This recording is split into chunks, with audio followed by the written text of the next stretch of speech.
I don't get invited to many banquets or many feasts. I'm not even wearing a proper dinner jacket today. I lost mine ages ago. This is a suit from Topshop. Remember them? Even the old silk hanky in here at last saw the light of day when I think I was a young, thrusting lawyer in the City of London, the sort of person that Charles Dickens parodies mercilessly in his novels. So banquets are not really part of my life, and I suspect they're probably not part of yours either. We don't do so much communal corporate eating as we used to. Even in the family home, kids and adults eat at different times. We might eat in front of the television.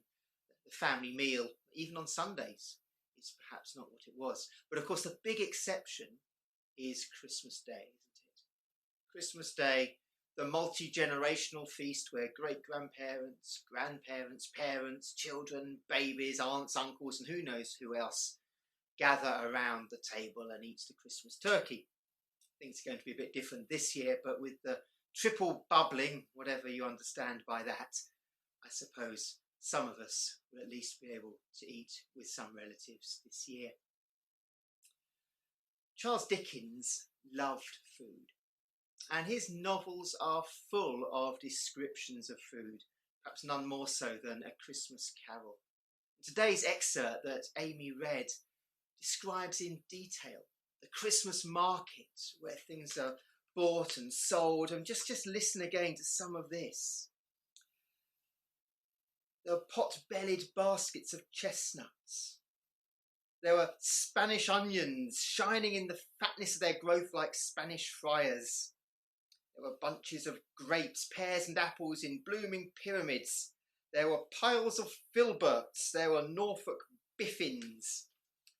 I had to look up a filbert. It's an almond, a hazelnut, sorry. It's a hazelnut. So there you are. The generation of early Victorians that read this short story still had memories of hardship and of want. It had only been 30 years since the ending of the Great War against France and the demob of all the soldiers and the huge economic depression and hardship in the economy.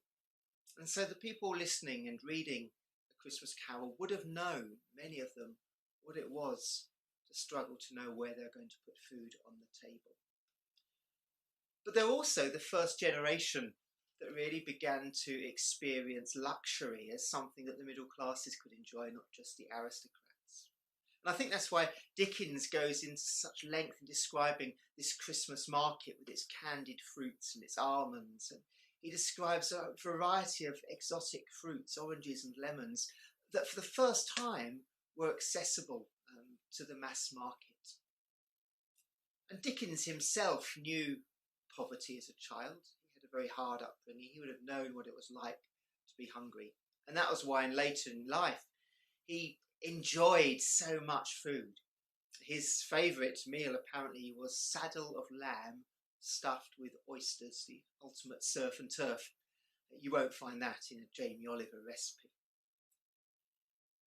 One of the oddities that struck me in today's reading was that Bob Cratchit toasts the founder of the feast, by which he means Scrooge.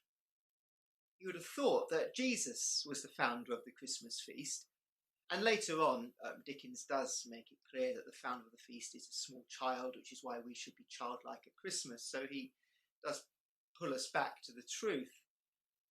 I suspect that what Dickens is doing is shocking his readership into seeing that this terrible miser, Scrooge, is being mistaken by Bob Cratchit for the benevolent, loving, giving God. Jesus has to be at the centre of the Christmas feast.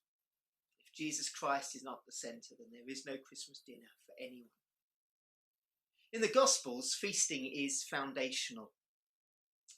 And that's why we so often see Jesus having meals. Sometimes Jesus eats very formal meals with posh people. Sometimes he eats more casual meals with not so posh people. In today's reading from Luke, he is eating a posh meal with posh people. We are told that it's a prominent Pharisee. and that Jesus is being closely watched. I think it's scarily enough being invited to a very posh dinner, but knowing you're there and you're being watched all the time. Terrible thought. During the meal, the conversation unsurprisingly turns to banquets and feasts. Jesus challenges the diners on their table etiquette. He tells them to invite the poor to their feasts, not expecting any reward, because their reward will be at the resurrection of the righteous. And at that point, someone who's perhaps had a bit too much to drink, or maybe has got very over-enthusiastic, sort of thing that I think I would do if I was at a big feast, blurts out, "Blessed is the one who will eat at the feast of the kingdom of God." And that is a signal for a change in tone. Jesus still talks about feasts, but the parable that he now tells is not about good table etiquette or about socially responsible dinners. This is a parable about the kingdom of heaven and about salvation. Whenever in the Gospels we hear of feasts, banquets, or a wedding, we should be put on alert that Jesus is talking about the kingdom of God and the salvation of creation. In Isaiah chapter 25, God says that at the end of time, a great banquet will be held for all peoples with the finest wines and the best meats, and the shroud of death that covers the earth will be removed. It's the great promise of the new creation, of the restoration of all things. And so when Jesus begins his parable with "a certain man was preparing a great banquet," his listeners know that he is talking about the great feast at the end of time.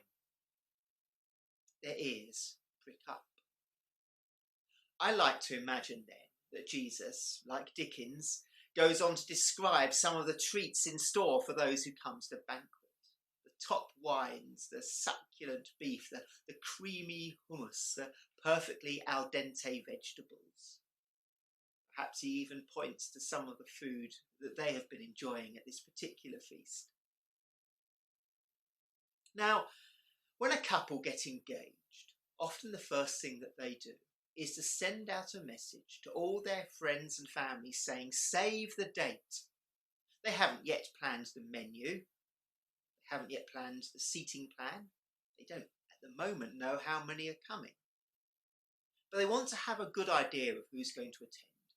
So they send a save the date message out so that people can reply and say, "Yes, I'm free on that day. I'd love to come."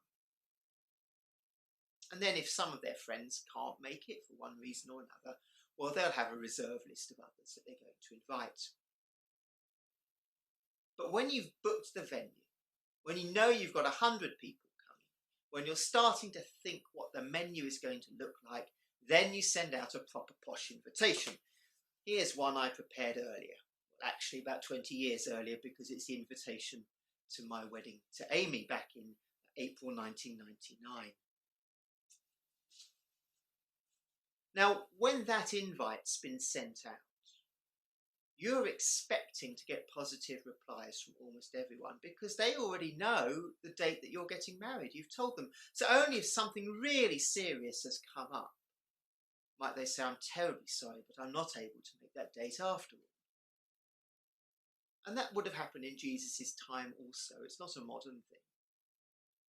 The people invited to the great banquet would not have been given 2 days' notice.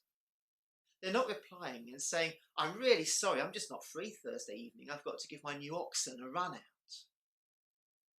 Now, these are people who are expected to come because they've already been told of the party a long, long time ago. And their excuses are along the lines of, "I'm sorry, I can't make it to your wedding because I'm having my toenails clipped that day." It is a calculated insult. It is a deliberate snub, and it would have been seen as such by the host of the banquet. The founder of the feast has been stood up by the very people he expected to be there. For those listening to the parable, the prominent Pharisee and those watching Jesus, the point would have been painfully obvious. It was the religious leaders who had assumed that because they followed the law and because they were descendants of Abraham, that a place would always be kept warm for them at the high table. They didn't have to reply to the invitation.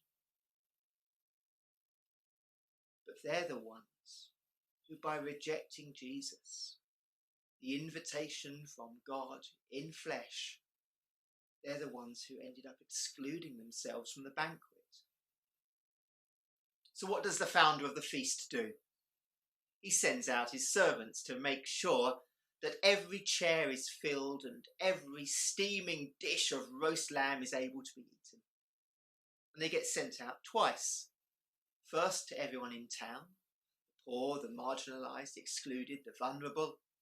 And then when they're all seated down and there's still space, his servants go out beyond the town to people who may have never even heard of this host. And they too are invited to join the banquet. They're not forced in against their will.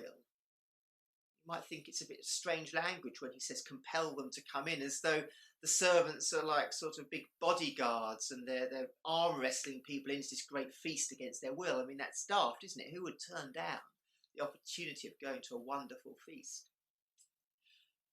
No, they're having to be compelled to come in because they really can't believe that this wonderful act of grace is open to them. They're having to be encouraged compellingly to accept that there is nothing expected in return. They can't repay the favour because how could they? How could you repay the favour of being invited to the greatest feast of all time? This is a pure act of grace by the founder of the feast. Everyone is invited and no one is expected to repay. And for those who are still listening at this point, who hadn't been so put off by what Jesus was saying, what they would have understood was that God is inviting everyone to the feast. Not just the religious people, not the people who know how to obey the law, not the posh people, but all of God's people, Jews and non-Jews alike. And that includes me and it includes you.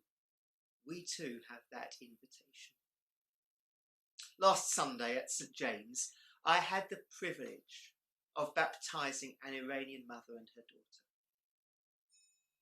And ideally, that service would have taken place in a packed church, and afterwards we would have had cake and refreshments and all the things that St. James do so well. But of course we couldn't because of COVID, so there were only a handful of us there. And we couldn't have refreshments afterwards. But as I said to the two people I'd baptised, right now there is an almighty party going on in heaven, and it's in your honour. The founder of the feast is inviting us to sit at the greatest party in the cosmos. We haven't quite received a save the date message because we don't know the date, but we have been put on notice that we're invited. And why would you not accept it? Surely the oxen and the fields can wait till another day.